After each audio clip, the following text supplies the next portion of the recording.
ट्रम्फल entry, विजय प्रवेश। परमेश्वर हमारे आत्मिक जीवन में पवित्र आत्मा के द्वारा एक नया बल देगा। आमीन। आप देखिए, परमेश्वर के राज्य में एक गदही की भी कितनी वैल्यू है। हालेलुया।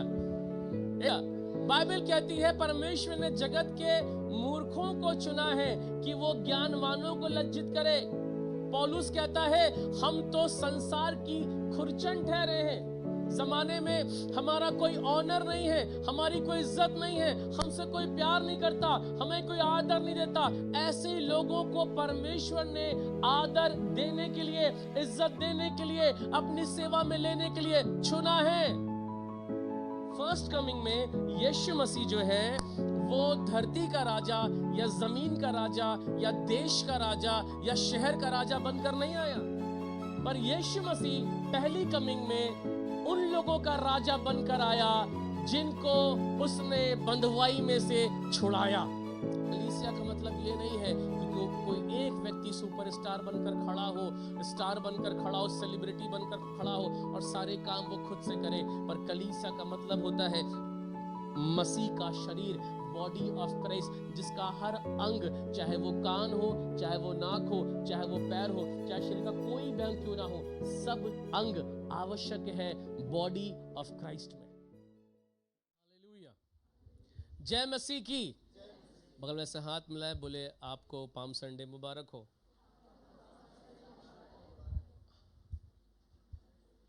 हालेलुया।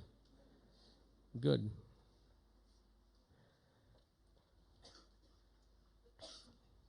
ट्रम्फल एंट्री, विजय प्रवेश, है ना। यीशु मसीह जो है आज से 2024 वर्ष पहले यरूशलेम में, यूँ तो कई बार उनका विजिटेशन हुआ है, कई बार यीशु मसीह गए हैं यरूशलेम में, लेकिन पहली बार, फर्स्ट टाइम जो है यीशु मसीह को as a king, as a raja के रूप में वेलकम किया जा रहा है। कुछ बैकग्राउंड बता देता हूं आपको जिन्हें नहीं मालूम, ताकि संदेश शुरू कर सकूं, समझ में फिर आएगा। यूं तो यरूशलेम में यीशु मसीह कई दफा गए, पर वहां कभी रुके नहीं। यीशु मसीह यरूशलेम जाते थे, फिर वहां से निकल जाते थे रात में, कभी स्टे नहीं करते थे, रुकते नहीं थे वहां पे, क्योंकि यीशु मसीह का कार्य क्षेत्र और गांवों में और शहरों में और काफी जगहों पे बहुत था।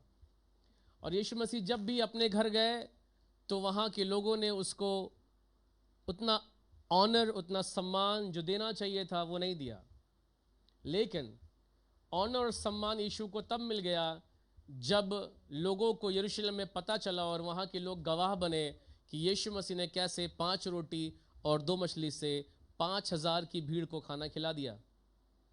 और यीशु मसीह की ख्याति तब ज़्यादा फैल गई जब उन्होंने मुर्दे लाजर को कब्र में से बोला लाजर बाहर आ, और लाजर जीवित हो गया। अभी मैं आपको आज बहुत चीज़ हम समझ पाएंगे। आमीन। और एक ट्रू पाम संडे को हम अंडरस्टैंड कर पाएंगे। पाम संडे खजूर का इतवार सिर्फ नहीं है, ये है खजूर का इतवार है, इसे हम खजूर का इतवार बोलते हैं, हम विश करते हैं, पर यह खजूर तक ही सीमित नहीं है। अगर मैं इसको बोलूं खजूर का, तो हमारे आत्मिक जीवन से कोई मतलब ही नहीं है। अगर वो डालियां जो उस समय दिखाई गई उसको हम आज के जीवन से रिलेट करेंगे तो अब रिलेट ही नहीं कर पाएंगे। मैंने बहुत ढूंढा बट नहीं रिलेट कर पाया। सो बहुत चीज़ों को हम करते हैं पर उसका आत्मिक जीवन में कोई मतलब, कोई अर्थ नहीं होता है, उसको हम यूं ही कर रहे होते। उस जमाने में अर्थ था, क्योंकि उस जमाने में ओल्ड टेस्टामेंट में, पुरानी कवनेंट में, पुराने समय में जब राजा का अभिषेक होता था, जब किंग को अनॉइंट किया जाता था, और वो राजा जो कि इज़राइल का है, जो कि परमेश्वर की जगह का राजा है, और जब वो लड़ाई करके जीत कर लड़ाई आता था, तब उसका वेलकम खजूर की डालियां निकाल करके करा जाता था। लोग अपने कपड़े बिछाते थे। यहू जब लड़ाई जीत कर लौटा तो उसका भी वेलकम जैसा जीसस का वेलकम हुआ वैसे ही हुआ। शायद वहाँ और ज़्यादा लोग थे, कपड़े बिछा करके, डालियां काट करके, क्योंकि हमारा राजा जो है वो लड़ाई जीत कर लौटा है और इसने एनिमी को, दुश्मन राज्य के राजा को हरा दिया है, और हमारी इसने सुधि ली है, हमको अच्छे से रखा है, इसलिए इसको हम राजा डिक्लेयर करते हैं, सेलिब्रेट करते हैं, इसको हम मानते हैं, इसको हम आदर देते हैं, इसको हम सम्मान देते हैं। लेकिन जब इसके आत्मिक मतलब को हम आज समझेंगे और पढ़ेंगे तो मैं विश्वास करता हूं परमेश्वर हमारे आत्मिक जीवन में पवित्र आत्मा के द्वारा एक नया बल देगा। आमीन। और इसको as a story, as a scripture नहीं, पर एक सच्चाई के रूप में आज की सुबह आपके साथ बांटना चाहता हूं। और मैं चाहता हूं अपनी बाइबल आप रेडी रखें ताकि हम वचनों को पढ़ सकें और समझ सकें। बोलिए आमीन। हालेलुया। देखिए, क्रिश्चियनिटी में वचन पढ़ना और समझना जरूरी है। Word of God is himself God. परमेश्वर का वचन ही परमेश्वर है, वही जीसस है। अगर जीसस को और चाहते हैं, उसको ऑनर करना चाहते हैं, उसको इज्जत देना चाहते हैं, we need to understand more word of God. हमें और ज्यादा परमेश्वर के वचन को समझना होगा। और जो व्यक्ति परमेश्वर के वचन को ज्यादा समझेगा वो ज्यादा अच्छा मसीही जीवन जिएगा। आमीन। हालेलुया। आइए पढ़ते हैं लूक चैप्टर 19। लूका और सुसमाचार उसका 19वां अध्याय और हम पढ़ेंगे उसके 28 वचन से लेकर के 36 वचन तक। 3 बातों को आज की सुबह मैं आपके साथ रखूंगा और मैं विश्वास करता हूं ये 3 बातें आपकी स्पिरिट से, आपकी आत्मा से बात करेंगी। Gospel of Luke chapter 19 from verse 28, 28 वचन से हम पढ़ेंगे। वहां इस प्रकार से लिखा है, ये बातें कहकर वह यरूशलेम की ओर उनके आगे आगे चला। जब वो जैतून नामक पहाड़ पर बैतफगे और बैतनिया के पास पहुंचा तो उसने अपने चेलों में से 2 को यह कह के भेजा, सामने के गांव में जाओ और उसमें पहुंचते ही एक गदही का बच्चा जिस पर कभी कोई सवार नहीं हुआ, बोले कभी कोई सवार नहीं हुआ, बंधा हुआ तुम्हें मिलेगा, उसे खोल कर ले आओ। यदि कोई तुमसे पूछे कि क्यों खोलते हो तो कह देना कि प्रभु को इसका प्रयोजन है। परमेश्वर को इसकी, प्रभु को इसकी जरूरत है। जो भेजे गए थे उन्होंने जाकर जैसा उसने उनसे कहा था वैसा ही पाया। जब वे गदहे के बच्चे को खोल रहे थे तो उसके मालिकों ने उससे पूछा, इस बच्चे को क्यों खोलते हो? उन्होंने कहा, प्रभु को इसका प्रयोजन है। वो उसको यीशु के पास ले आए और अपने कपड़े उस बच्चे पर डालकर यीशु को उस पर बैठा दिया। जब वो जा रहा था तो वे अपने कपड़े मार्ग में बिछाते जाते थे। इधर देखिए, द फर्स्ट मैसेज, जो पहला संदेश आज की सुबह परमेश्वर प्रकाशन के रूप में कलीसिया को देना मांगता है, वो ये है कि परमेश्वर को हमारी आवश्यकता है, प्रभु को प्रयोजन है। और खास तौर से उन लोगों की प्रयोजन है, उनकी आवश्यकता है जो बंधे हुए हैं। एनी काइंड ऑफ बाउंडेज, किसी प्रकार की बंधुआई में यदि कोई भी व्यक्ति है तो उसको परमेश्वर की आवश्यकता है। आज के समय में ऐसा कोई व्यक्ति नहीं है जो कहे कि मेरे को तो प्रभु चाहिए ही नहीं, या परमेश्वर को मेरी आवश्यकता नहीं है। अगर कोई जवान ये सोचता है कि मैं उसके राज्य के लिए क्या इस्तेमाल हो सकता हूं, मैं उसके किंगडम के लिए क्या मैं भी यूज हो सकता, डेफिनेटली, व्हाई नॉट, क्यों नहीं।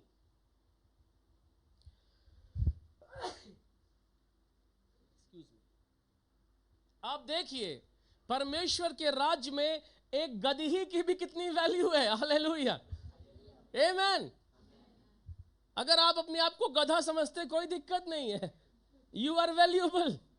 आमेन, हालेलुया।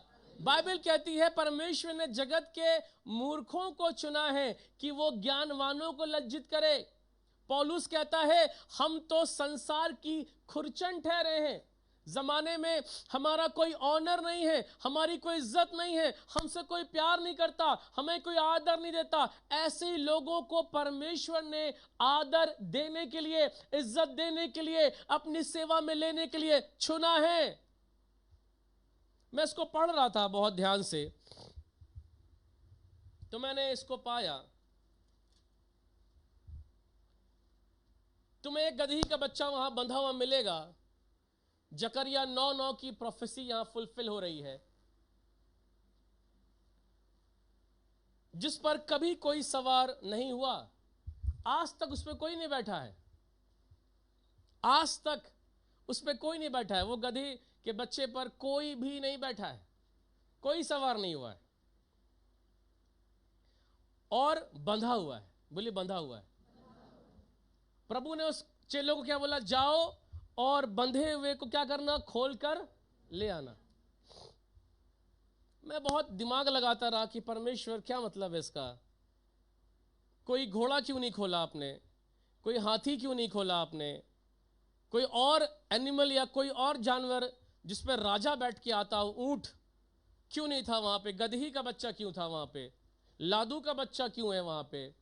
सो ये दर्शाने के लिए कि परमेश्वर का राज्य का जो राजा है, किंग है यीशु मसीह, वो जिस राज्य को रोमी गवर्नमेंट में रहते हुए इजरायली सोच रहे थे या यहूदी सोच रहे थे, उस राजा की बात नहीं थी।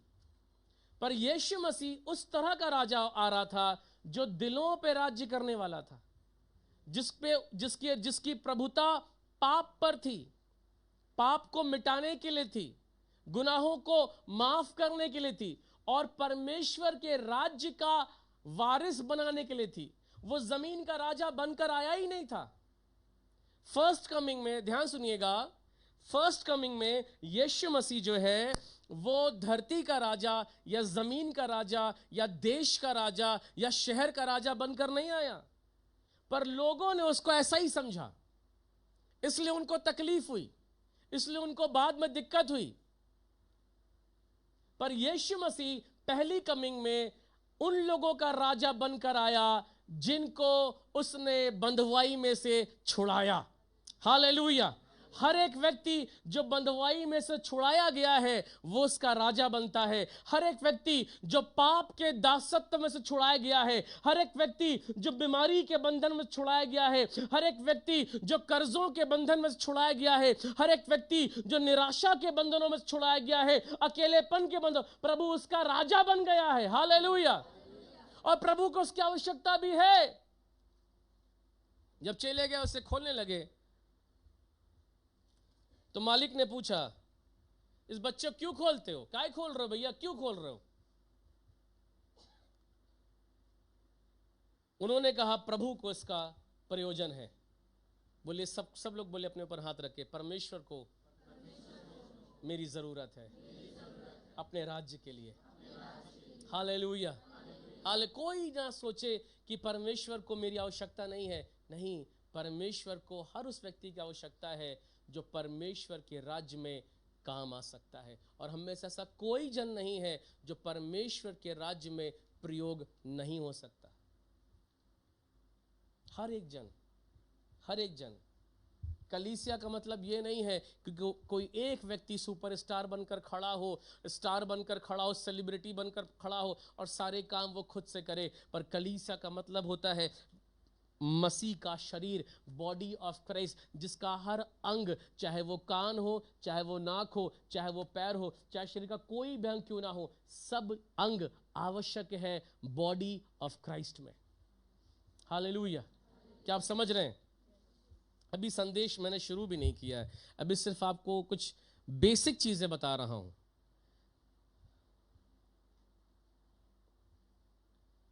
आप देख रहे हैं कितनी भीड़ है। अभी हमने स्क्रिप्चर भी पढ़ा, जब दीदी पढ़ रही थी। यीशु मसीह कहां पे आ रहा है? चर्च यरूशलेम में। और लोग डालियां काटकर कपड़े बिछा रहे हैं और क्या नारे लगा रहे हैं? होसन्ना, दाऊद के संतान की होसन्ना। इतनी आराधना क्यों कर रहे हैं? ये वर्शिप का टाइम चल रहा है, आराधना चल रही है। यीशु मसीह मंदिर में, फेस्टिवल का सीजन है। यरूशलेम में बहुत भीड़ है। फेस्टिवल में यरूशलेम में बहुत ज्यादा भीड़ हो जाती थी।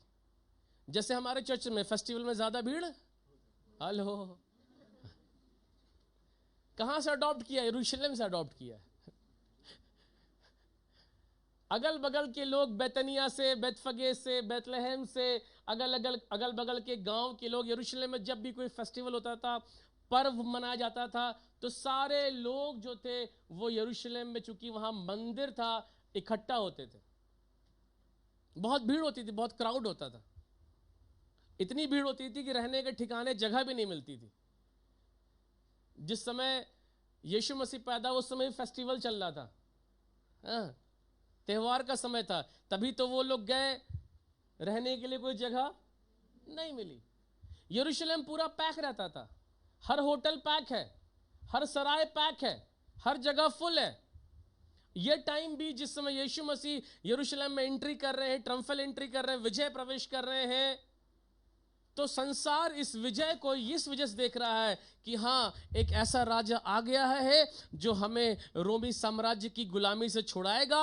अब हम गुलाम नहीं रहेंगे, अब हम आजाद कर दिए जाएंगे। लेकिन ये राजा उनको रोमी साम्राज्य की गुलामी से छुड़ाने के लिए नहीं आया था। यीशु मसीह उनको पाप की गुलामी से, शैतान की गुलामी से, मृत्यु के बंधन से छुड़ाने के लिए आया था। हालेलुया। जिसको वो नहीं समझ रहे थे। और आज भी कई सारे मसीही इसको अंडरस्टैंड नहीं कर रहे हैं। यीशु मसीह सिर्फ हमें चंगा करना नहीं चाहता, यीशु मसीह सिर्फ हमें नौकरी देना नहीं चाहता। यीशु देना मांगता है, वो देता है, लेकिन उसका पर्पस बियॉन्ड है, इससे ज्यादा है। और वो क्या है? ये लोग जो उसका आराधना कर रहे हैं, ये लोग जो उससे प्रार्थना कर रहे हैं, ये लोग जो आज उसका वेलकम कर रहे हैं, किस पर्पस से कर रहे हैं? आपकी आराधना का उद्देश्य क्या है? I want to ask one question today this morning for you God's people. आपसे बोलना मांगता हूं मैं यीशु के नाम में कि हमारी आराधना करने का, होसन्ना के नारे लगाने का, धन्यवाद करने का, हालेलुया के नारे लगाने का मकसद क्या है? और इनका क्या मकसद था? अभी मैं इनको, आपका मकसद, अभी इस पे किसी ने ध्यान ही नहीं दिया है कि why they are praising Jesus. इसके पीछे इनका मोटो क्या था, इनका उद्देश्य क्या था? आराधना के दो मकसद होते हैं मेरे प्रियो। अभी आपको दिखाता हूं इस ट्रम्फल एंट्री से मैं। हालेलुया। आइए हम पढ़ते हैं आराधना का सही कारण। अगर आप नोटिस कर रहे हैं, लिख सकते हैं आराधना का सही कारण। 37 वर्ष आ जाइए, लूका 19 उसका 37 वचन से। निकट आते हुए जब वह जैतून पहाड़ की ढलान पर पहुंचा, तो चेलों की सारी मंडली, बोले सारी मंडली, उन सब सामर्थ के कामों के कारण जो उन्होंने देखे थे, उसको अंडरलाइन करिए। जितने डिसाइपल्स थे, दुखद बात तो यह है कि आम जनता तो आम जनता, खास जनता भी, यानी डिसाइपल्स, चेले भी आश्चर्य कर्मों के कारण उसके साथ थे। हेलो, जो वो मिराकल्स करता था, जो आश्चर्य कर्म करता था। अभी आप देखिए, आप पढ़ेंगे, आपको बहुत अच्छा लगेगा और समझ में आएगा। लिखा हुआ है, उन सामर्थ के कामों के कारण जो उन्होंने देखे थे। क्या आपने बाइबल खोली है? गुड। आनंदित होकर बड़े शब्द से परमेश्वर की स्तुति। क्या है कारण आराधना का? बताइए मुझे, इधर देखिए। चेले क्यों आराधना कर रहे हैं? पीछे वाले बताएं, क्यों आराधना कर रहे हैं? सामर्थ के काम देख रहे हैं, इसलिए आराधना कर रहे हैं। वो देख रहे हैं कि यीशु मसीह ने कोढ़ियों को शुद्ध किया है, वो देख रहे हैं लाजर को जिलाया है, 5000 की भीड़ को खाना खिलाया है, इसलिए ऊंचे शब्द से आराधना कर रहे हैं। क्या गलत है ये? नहीं, गलत नहीं है। क्या ऐसा हम ना करें? नहीं, हम कर सकते हैं, लेकिन सिर्फ यही करें वो गलत है। अभी आगे पढ़ेंगे तो और समझ में आएगा क्यों मैं कह रहा हूं कि अगर सिर्फ यही होगा तो गलत है। क्यों? आगे देखिए क्या कर रहे हैं। स्तुति करने लगे, धन्य है वो राजा जो प्रभु के नाम से आता है, स्वर्ग में शांति और आकाश मंडल में महिमा हो। जब भीड़ में से कुछ फरीसी उससे कहने लगे, हे गुरु, अपने चेलों को डांट। उसने उत्तर दिया, मैं तुमसे कहता हूं, यदि चुप रहे तो पत्थर चिल्ला उठेंगे। जब वो निकट आया तो नगर को देखकर उस पर रोया। यरूशलेम में आया है यीशु मसीह, सब तरफ आराधना हो रही है। जब दूर में है, इधर देखिए, सपोज ये पुलपिट यरूशलेम है, इससे दूर जा नहीं सकता, जगह छोटी है। दूर में हूं तो कुछ और सीन है। मैं सब थोड़ी देर के समझिए, मैं गधे पे बैठा हुआ हूं, यीशु मसीह यरूशलेम आप है, सबके हाथ में खजूर की डालियां है, सब हुसन्ना नारे लगा रहे हैं, सब धन्यवाद कर रहे हैं। मैं यीशु मसीह देख रहा हूं, वाह कितने अच्छे लोग हैं, स्तुति करने वाले लोग हैं भैया, हालेलुया बोलने वाले हैं, प्रेज द लॉर्ड करने वाले हैं, तारीफ करने वाले हैं। थोड़ा मैं पास आया, वाह वाह कितना अच्छा, ओ पप्पू की मम्मी भी आई है, very good, praise the Lord. आजा, मिंटू बैठा हुआ है, अरे क्या बात है, ये भी आज खजूर डाली लिया हुआ है, पूरे साल दिखा नहीं, आज आया खजूर लेके, प्रेज द लॉर्ड। ओ वाह कितना अच्छा है, बहुत बढ़िया है, बहुत अच्छा है। पास आया, और पास और पास और पास और पास आया है। यीशु मसीह जब गधे के बच्चे पर बैठा तब नहीं रो रहा है, वो दूर से जब आ रहा है तब नहीं रो रहा है, लेकिन जब पास आया है तब वो रो रहा है। क्यों रो रहे हो यीशु मसीह? इतनी खुशी का मौका है, सब तरफ तो तुम्हारे ही जलवे हैं, सब तरफ तो तुम्हारी तारीफ हो रही है, व्हाई यू आर क्राइंग? सब तरफ तो होसन्ना के नारे लग रहे हैं, जय जयकार के नारे लग रहे हैं, तुम क्यों रो रहे हो? तुम क्यों रो रहे हो? दिखाता हूं क्यों रो रहा है यीशु मसीह।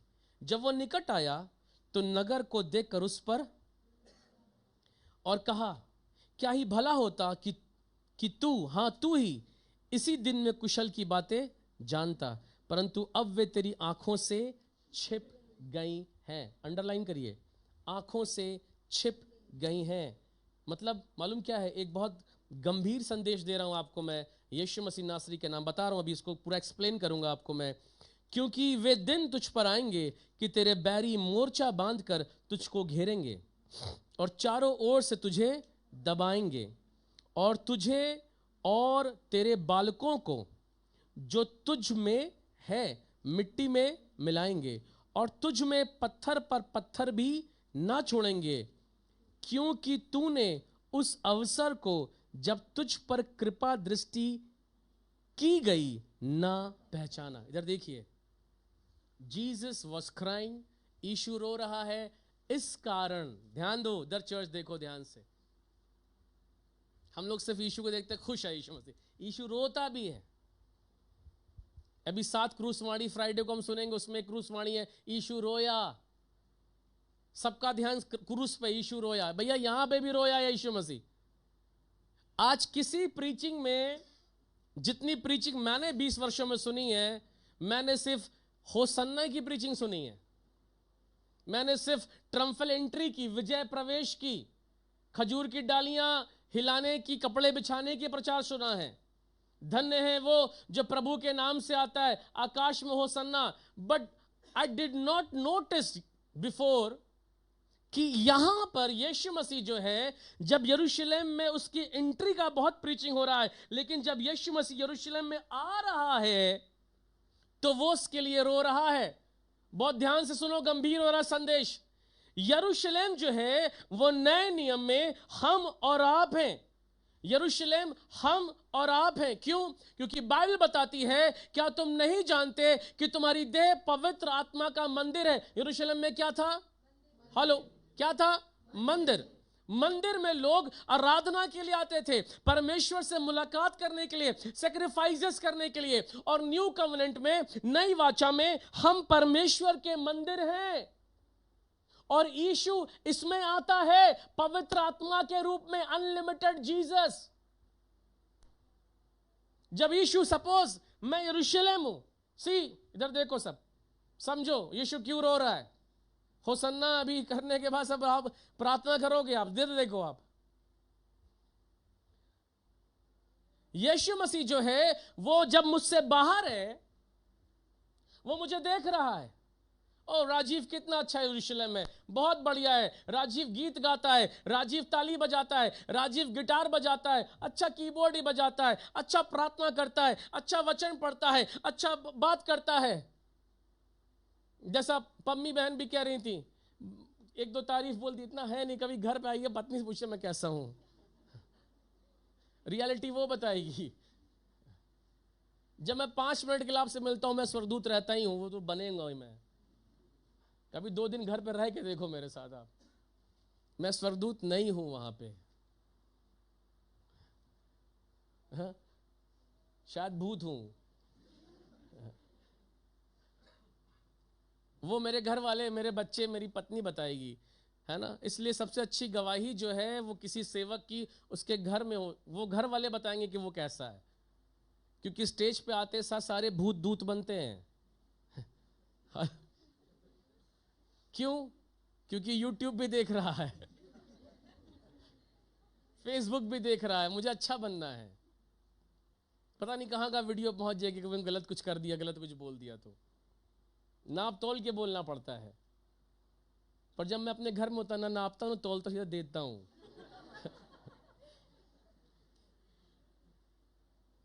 एक सेवक जैसा अपने घर पे है, रियलिटी में वो वैसा ही है। आमीन, हालेलुया। और मुझे बिल्कुल सुपरस्टार बनने का शौक नहीं है।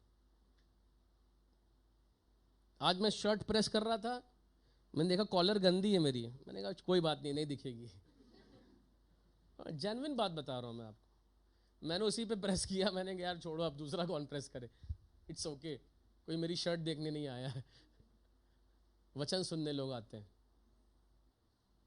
मैं एकदम जेन्युइन, मैं रास्ते में गाड़ी चलाते आ रहा था, मेरी पत्नी को बच्चों ने, मैं सोच रहा था भाई मैं कितनी 8 साल पुरानी पैंट पहनी हुई मैंने आज, सच्ची बता रहा हूं मैं आपसे। मैं एकदम ऐसी गाड़ी चला कर सोच रहा मैं आज क्या पहन के जा रहा हूं चर्च। कॉलर गंदी है, पैंट 8 साल पुरानी है। तो पवित्र मुझे कह रहा है वचन बताओ जाके, ये सब मत देखो।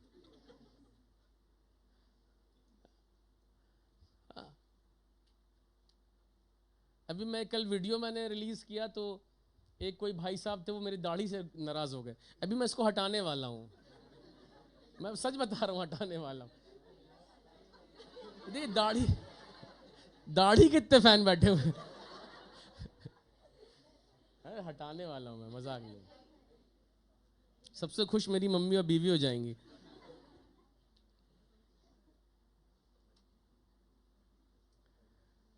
मैं सोचता हूँ कब हटाऊं, देखता हूँ। किसी दिन आपको अचानक सरप्राइज मिलेगा, दाढ़ी गायब। बहुत वर्षों से मैं सोचता हूँ, 18-20 साल तो हो ही गए होंगे, जब से होगी तब से मैंने बढ़ा रखी है। एक भाई तो मुझे सलाम वालेकुम बोल रहा था।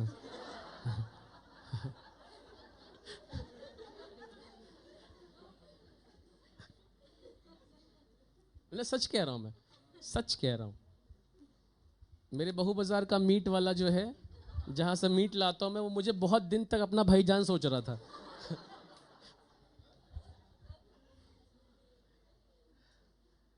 एक दिन उसको हमेशा कैश पैसे देता था मैं कई सालों तक। बस मैं जाता भैया, बोलता चिकन दे दो, ये दे दो। हाँ भाईजान कर दे रहे हैं। और मैं भी एकदम भाईजान ही बोलता, भाईजान दे दो। एक बार क्या, उसको मैंने ऑनलाइन, काफ़ी वर्षों के बाद, उस दिन मेरे पास कैश पैसे नहीं थे, मैंने कहा ऑनलाइन कर देता हूँ। उसने कहा हाँ भाईजान ऑनलाइन कर दीजिए। ऑनलाइन किया, उसने नाम देखा, बोला राजीव नाम आपका। बहुत उदास हो गया वो, सोचा उसकी बिरादरी में इतने अच्छे लोग कैसे आ गए। एक कम हो गया, राजीव। मैंने कहा हाँ नाम मेरा राजीव ही है, मैं क्रिश्चियन हूं। अच्छा भाईजान ठीक है, ठीक है, ठीक है। उसके पहले वो मुझसे इराक, सऊदी अरब, अफगानिस्तान और दूसरा देश नाम नहीं ले रहा हूं, समझ जाइए, बस वहीं की बातें करता था। जब मैं उससे मिलता, मुझसे कहता मैं सऊदीया जा रहा हूं, कुछ लाना है आपके लिए। मैं कहता नहीं इट्स ओके। बोले दुबई में मैं गया था, दुबई से होकर आज चिकन वाला दुबई जा रहा है, हम लोग का नंबर ही नहीं आ रहा है।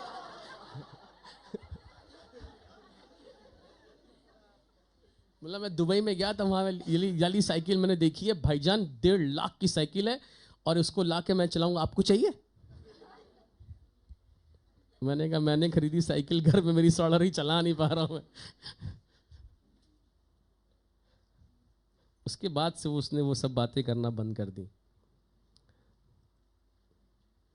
कल भी मुझे एक जन ने कमेंट किया वीडियो पे, क्या आपके चर्च में दाढ़ी रखना अलाउड है? पहले मैंने उसको ब्लॉक किया, फिर डिलीट किया। एक ने कमेंट किया कि रंगीन दाढ़ी चलेगी आपके यहाँ पे? मैंने कहा दाढ़ी मेरी है, सफ़ेद रखूं काला रखूं, तुमसे क्या है? इतना टाइम नहीं मेरे पास रंगने के लिए।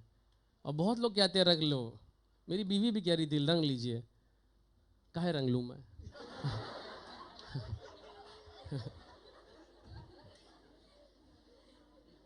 और मेरा असर मनीष भैया पे भी हो रहा है, देखो।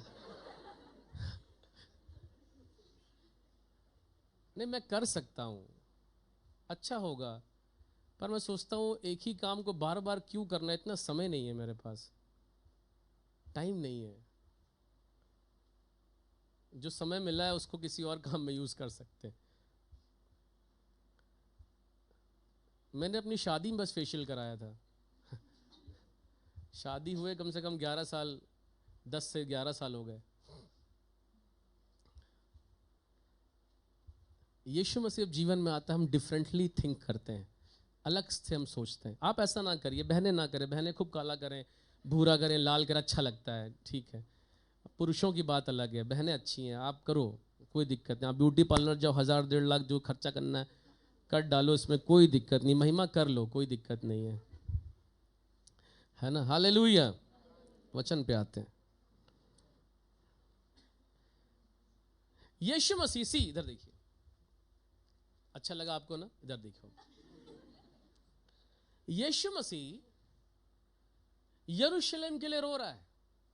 यीशु मसीह जब दूर है राजीव के, तो उसे राजीव अच्छा लग रहा है, राजीव बढ़िया लग रहा है, स्तुति करता है राजीव, आराधना करता है राजीव, प्रार्थना करता है राजीव।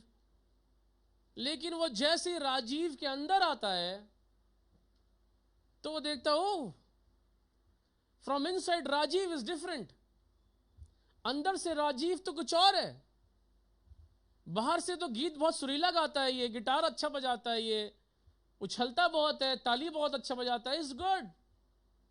पर जैसे यीशु अंदर आता है देखता, अरे राजीव के अंदर तो झूठ भी है, राजीव के अंदर तो जलन भी है, राजीव के अंदर तो नासमझी है, राजीव के अंदर तो इसने अपने पाप छिपा रखे हैं, किसी को बताया नहीं, ढांक रखा है और चाह रहा है किसी को पता भी ना हो।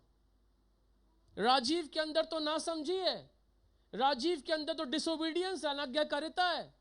वो सिर्फ दिखाने के लिए जय मसीह हालेलुया करता है, ताकि लोग उसे धर्मी जाने, ताकि लोग उसे अच्छा जाने।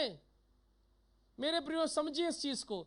यीशु मसीह यरूशलेम को देखकर, अभी जब यीशु मसीह प्रवेश ही कर रहा है, विजय प्रवेश कर रहा है, होसन्ना के नारे लग रहे हैं, उसकी तारीफ हो रही है, डालियां बिछाई जा रही, कपड़े बिछाए जा रहे हैं, बहुत अच्छा स्तुति का एटमॉस्फेयर है, आराधना का एटमॉस्फेयर है। लेकिन जैसे यरूशलेम के निकटता में अभी घुस रहा है गेट पे, तो स्तुति है, लेकिन जैसे ही वो अंदर जा रहा है वो रो रहा है। और मालूम रोने का कारण क्या है? क्योंकि तूने उस अवसर को जो तुझ पर कृपा दृष्टि की गई ना पहचाना। मालूम आपको, यीशु के नाम में कहना मांगता हूं, यीशु मसीह यरूशलेम सिटी के लिए, यरूशलेम शहर के लिए मालूम क्यों रो रहा है? क्योंकि यरूशलेम शहर पश्चाताप और क्षमा के प्रति अंधापन का नजरिया रखता है। ध्यान से देखो इधर चर्च, इधर देखो, सब गंभीर संदेश इधर सुनिए आप। इधर यरूशलेम के लिए यीशु मसीह इसलिए रो रहा है कि यरूशलेम के लिए पश्चाताप कोई मैटर नहीं रखता, क्षमा मांगना इसको पसंद नहीं है। यरूशलेम को क्या चाहिए? आश्चर्य कर्म। यरूशलेम क्या चाहिए? मिरेकल। इट्स गुड, अच्छा है। इनकी आराधना भी क्यों हो रही है? आश्चर्य कर्म देखे हैं। आइए दिखाता हूं आपको एक वचन और, यूहन्ना 6 अध्याय खोलिए। यूहन्ना उसका 6 अध्याय देखिए।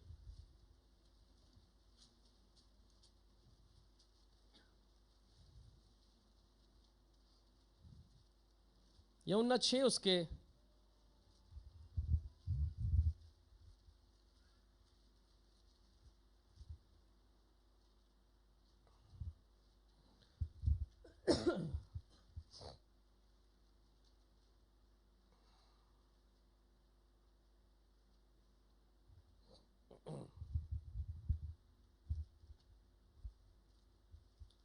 12, सॉरी खोलिएगा, 6 भी खोलिए, 12 खोल लीजिए, पहले 12 पढ़ते हैं। यूहन्ना 6:15 पढ़ना था मुझे, बट पहले हम यूहन्ना 12 16 से 18 पढ़ेंगे। John chapter 12 verse 16 to 18। Ready? Okay. उसके चेले ये बातें पहले ना समझते थे। देखिए ऊपर में जस्ट विजय प्रवेश है, ठीक है, उसको पूरा नहीं पढ़ रहा हूं, समय जाएगा। ऊपर में जस्ट विजय प्रवेश है, तेरा राजा गधे के बच्चे पर चढ़ावा चला आता है, 16 वचन। उसके चेले ये बातें पहले ना समझे थे, परंतु जब यीशु की महिमा प्रकट हुई तो उनको स्मरण आया कि ये बातें उसके विषय में लिखी हुई थीं और लोगों ने उससे इसी प्रकार का व्यवहार किया था। जब भीड़ के उन लोगों ने गवाही दी जो उस समय उसके साथ थे, जब उसने लाजर को कब्र में से बुलाकर मरे हुओं में से जिलाया था। ध्यान दीजिएगा, इसी कारण, देखिए क्या लिखा है, बिकॉज ऑफ लाजर को जिलाया, इसी कारण लोग उससे भेंट करने को जो होसन्ना के नारे हो रहे हैं, ये आदर और महिमा देने के लिए नहीं हो रहे हैं। इन लोगों ने माफी मांगेंगे, पश्चाताप करेंगे, प्रभु में नए हो जाएंगे, इसलिए नहीं है। हेलो, ये नारे, ये स्तुति इसलिए है कि इन्होंने मिराकल देखे हैं, इन्होंने लाजर को जिंदा होते हुए देखा है। देखिए, इसी कारण लोग उससे भेंट करने को आए थे, क्योंकि उन्होंने सुना था कि उसने यह आश्चर्य कर्म दिखाया है। तब फरीसियों ने आपस में कहा, सोचो तो सही कि तुमसे कुछ नहीं बन पड़ता। देखो संसार उसके पीछे हो चला। इधर देखिए आप, संसार उसके पीछे क्यों था मालूम? लाजर को जिलाया है। संसार पीछे क्यों आ रहा है? ये पीछे क्यों आ रहे? यरूशलेम पीछे क्यों आ रहा है? 5 रोटी 2 मछली से खाना खिलाया है। और यीशु मसीह से अगर आप पूछें तो यीशु मसीह उन लोगों के लिए रो रहा है। आज भी यीशु मसीह आप में से बैठे बहुतों के लिए रोता है। जब आप सामने से बहुत अच्छे प्रिटेंड करते हैं, you are good believer, you are very righteous person, आप कितने अच्छे हैं, आप क्रिश्चियन घर में पैदा हुए हैं, you know the Christian etiquettes and manners, बहुत अच्छे से आप जानते हैं तरीका क्या है आराधना करने का, तरीका क्या है बाइबल पढ़ने का, आपको बहुत अच्छा लगता है। लेकिन जब यीशु मसीह आपके अंदर आता है तो वो देखता है, इसके अंदर तो अनफॉरगिवनेस है, इसने भी तो अपनी बहन को माफ नहीं किया है, इसने अपने भाई को क्षमा नहीं किया है, इसने अपनी गलती को माना नहीं है, ये कितना ढीठ है, ये कितना हठीला है, ये बदलने को तैयार नहीं है, ये प्रभु की आज्ञाओं के प्रति गंभीर नहीं है, इसने अपने आप को दीन और नम्र नहीं किया है। रोने का कारण यीशु का यही है कि होसन्ना तो ठीक है, प्रेज द लॉर्ड, अच्छी बात है, पर बात तो असली ये है, क्या तुम अंदर से बदले हो? क्या तुम अंदर से चेंज हुए हो? क्या तुमने पश्चाताप, यरूशलेम क्या तुमने पश्चाताप किया है? क्या तुमने क्षमा के प्रति क्या तुम गंभीर हो? मेरे प्रियो, यीशु मसीह के नाम में कहना मांगता हूं, भीड़ तो आज भी बड़ी है, पर सच्चाई कितने जानने वाले हैं, सच्चाई कितने मानने वाले हैं? बड़ी भीड़ इस बात का प्रमाण नहीं है कि वहां पे सब कुछ अच्छा है। ये बड़ी भीड़ यीशु से मिलने के लिए आई थी, पर आई क्यों है? लाजर को सुने कि जिलाया है। हमारे पास भी 2-4 ठो लाजर है, उनको भी जिला दे प्रभु।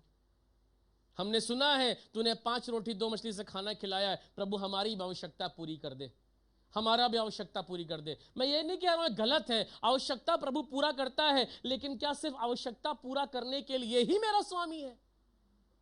मैं ये नहीं कह रहा प्रभु चंगा नहीं करता है, वो चंगा करता है। मेरी मम्मी इस बात की गवाही है, कैंसर से मेरी मां को परमेश्वर चंगा किया है। Hundreds of testimony I have heard already. कई सौ गवाहियों को मैंने सुना है, कई सौ गवाहियों को मैं सुनता हूं, खुदा कैसे बड़े काम करता है। पर क्या मेरा खुदा सिर्फ चंगा करने वाला ही है? पर क्या मेरा खुदा सिर्फ मुझे रोटी खिलाने वाला ही है? यीशु आप क्यों रो रहे हो? रो तो मैं इसलिए रहा हूं मेरे बच्चे कि मैं चाहता हूं यरूशलेम पश्चाताप करके मन फिराए और सच्चे प्रभु को जान जाए। मैं आपसे कहना मांगता हूं, आज भी इज़राइल में 1 और 2% यहूदी सिर्फ यीशु मसीह को मानते, बाकी उनमें से कोई भी यीशु मसीह पे बिलीव नहीं करता। आज भी बाइबल कहती यीशु मसीह अपने नगर में आया, अपने शहर में आया, और उसके लोगों ने, अपनों ने उसको ग्रहण नहीं किया। आज ग्रहण कर रहे हैं, पहली बार ऐसा मौका लगा है, ग्रहण कर रहे हैं, तो किस लिए ग्रहण कर रहे हैं? कुछ चाहिए। नारे क्यों लग रहे हैं? कुछ चाहिए।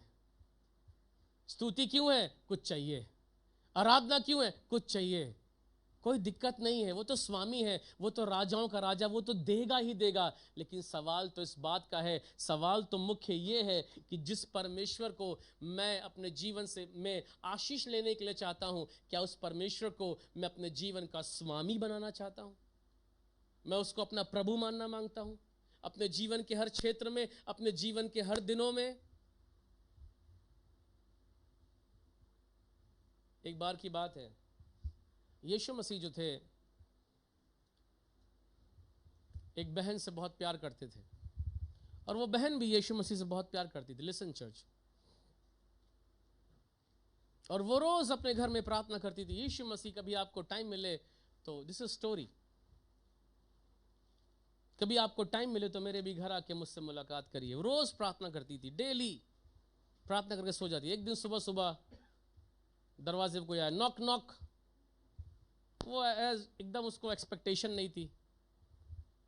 वो उठी, उसने जाके दरवाजा खोला, ब्यूटीफुल लेडी।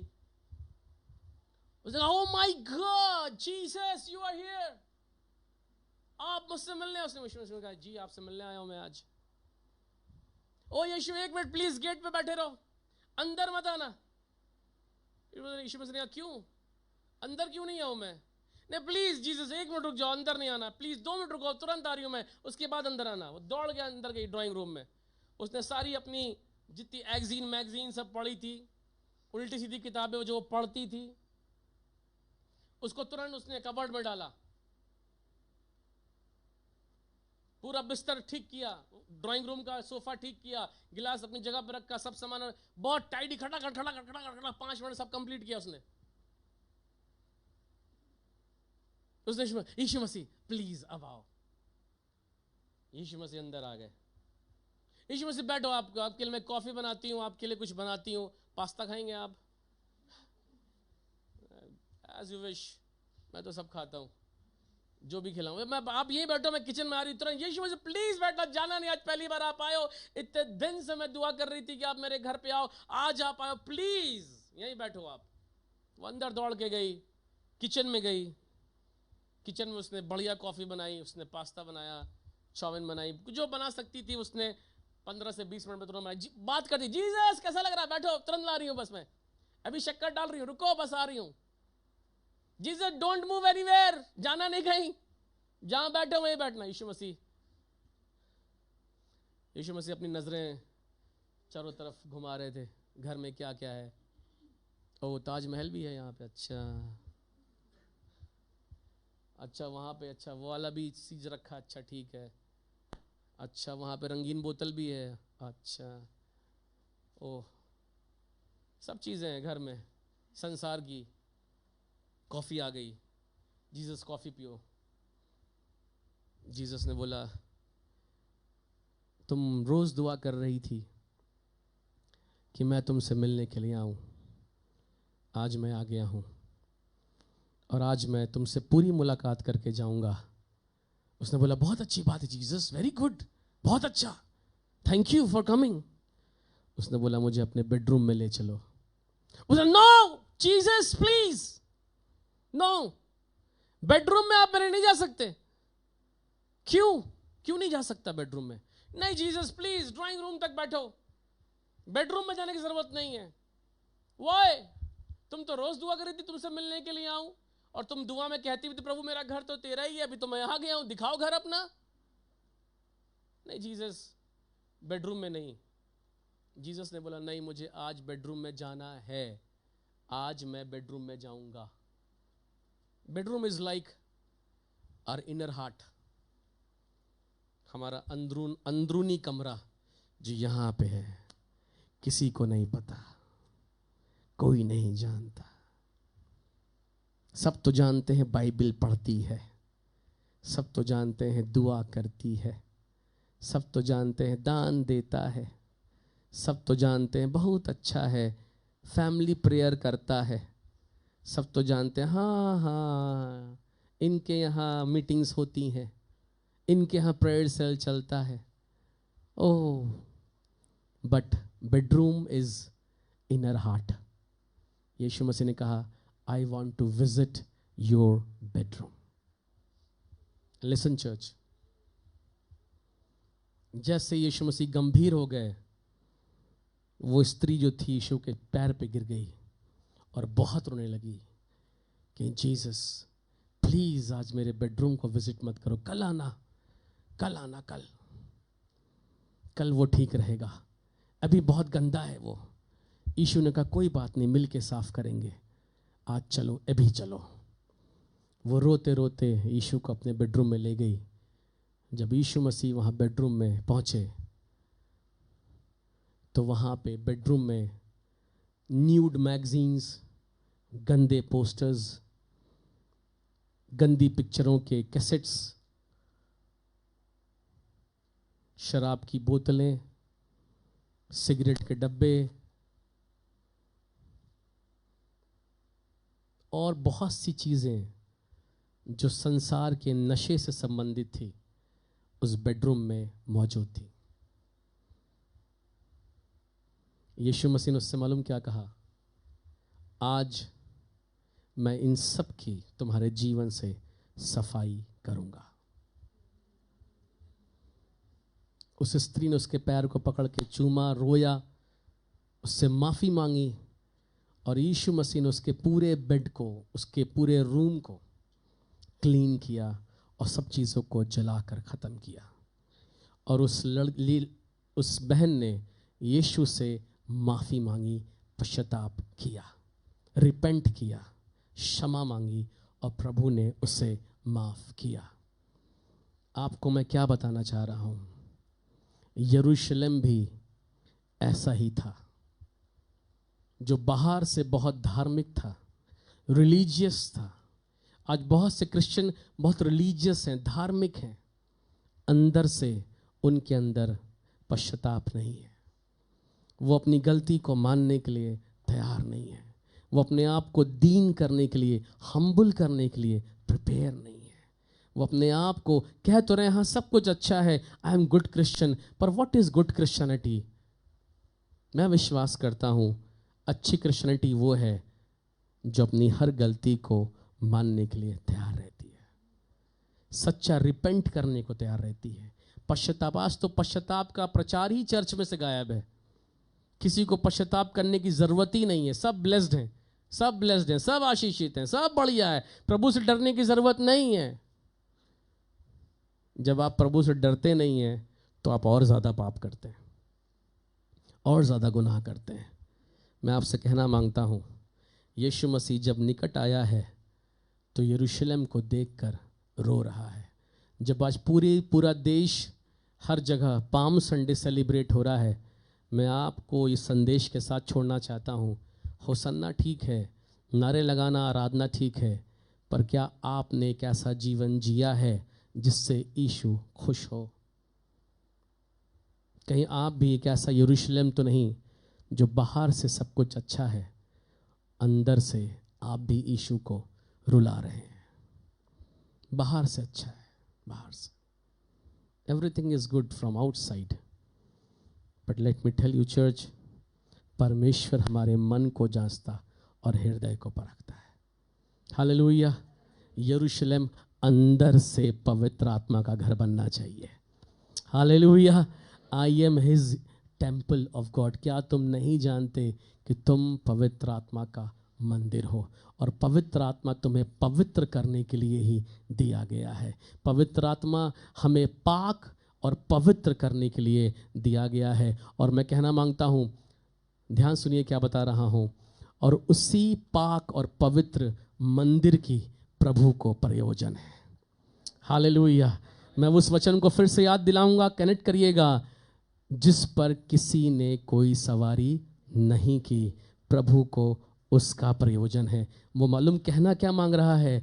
जिसके अंदर पाप नहीं है, प्रभु को उसका प्रयोजन है। यीशु मसीह पापियों से प्यार करता है, पाप से नहीं प्यार करता। ध्यान दीजिएगा, जिसके अंदर पाप नहीं है, जो पश्चाताप करके प्रभु के पास आने को तैयार है, जो क्षमा मांग के प्रभु के पास आने को तैयार है, प्रभु को उसका ही प्रयोजन है।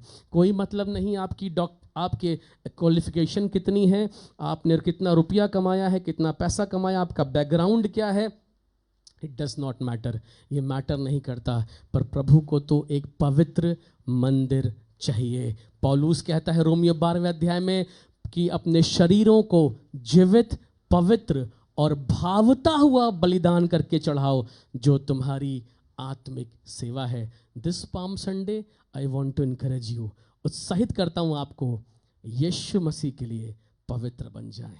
हालेलुया। प्रभु को पवित्र लोगों का प्रयोजन है। हालेलुया। प्रभु आपको आशीष दे। आइए आंखों को हम बंद करें, सरों को झुकाएं। Thank you lord. प्रभु के नाम की